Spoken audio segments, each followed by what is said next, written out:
Bienvenue sur votre chaîne préférée Akhbar al-Blad de Hassan Atlemsan. Vous l'avez certainement suivi, le tirage au sort de la Coupe du Monde 2026 Zone Afrique.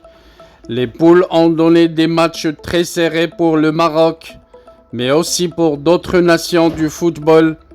Le Maroc se retrouve au groupe E, avec un groupe du Maroc, Zambie, Congo, Tanzanie, Niger et Érythrée.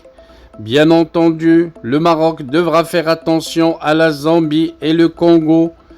Pour l'Algérie, un groupe un peu modéré avec la Guinée, l'Ouganda, le Mozambique, le Botswana et la Somalie.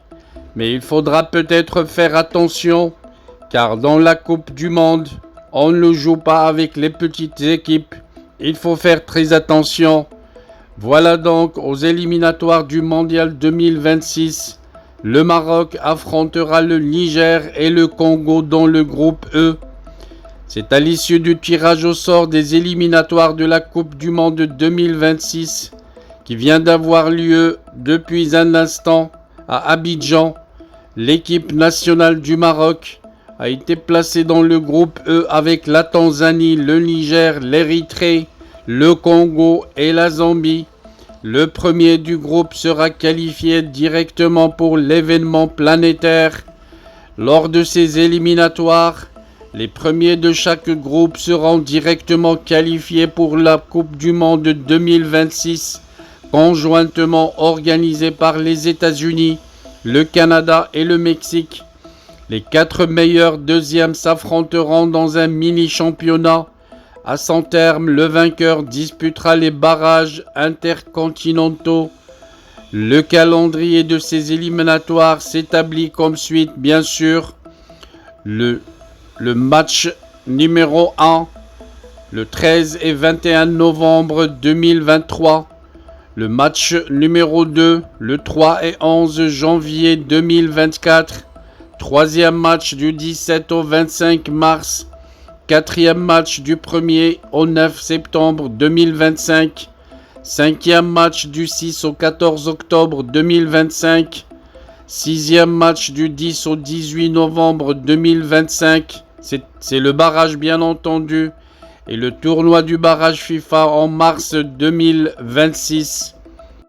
Je vous donne donc les groupes. Au groupe A, l'Égypte va affronter le Burkina Faso, la Guinée-Bissau, la Sierra Leone, l'Éthiopie et le Djibouti. Au groupe B, c'est le Sénégal qui va rencontrer la République démocratique du Congo, la Mauritanie, le Togo, le Soudan et le Soudan du Sud. Au groupe C, le Nigeria hérite de l'Afrique du Sud, du Bénin, du Zimbabwe, du Rwanda et du Lesotho. Au groupe D, c'est le Cameroun qui a hérité du Cap-Vert, de l'Angola, de la Libye, de l'Eswatini et de l'île Maurice. Au groupe E, le Maroc qui hérite de la Zambie, du Congo, de la Tanzanie, du Niger et de l'Érythrée. Et au groupe F, c'est la Côte d'Ivoire qui hérite du Gabon, du Kenya, de la Gambie, du Burundi et du Seychelles. Le groupe G, bien entendu, on retrouve l'Algérie qui a hérité de la Guinée, de l'Ouganda, du Mozambique, du Botswana et de la Somalie. Au groupe H, c'est la Tunisie qui a hérité de la Guinée équatoriale, de la Namibie, du Malawi, du Libéria et du Sao Tomé, alors que le Mali au groupe I a hérité du Grand Ghana, du Madagascar, de la République centrafricaine, des îles Comores et du Tchad. Voilà donc, je récapitule, le tirage au sort des groupes des qualifications Zone Afrique pour la Coupe du Monde 2026 vient d'avoir lieu. Il y a juste un instant à Abidjan. Présent dans le chapeau 1, le Maroc vient d'hériter du groupe E en compagnie de la Zambie, du Congo, de la Tanzanie, du Niger et de l'Érythrée.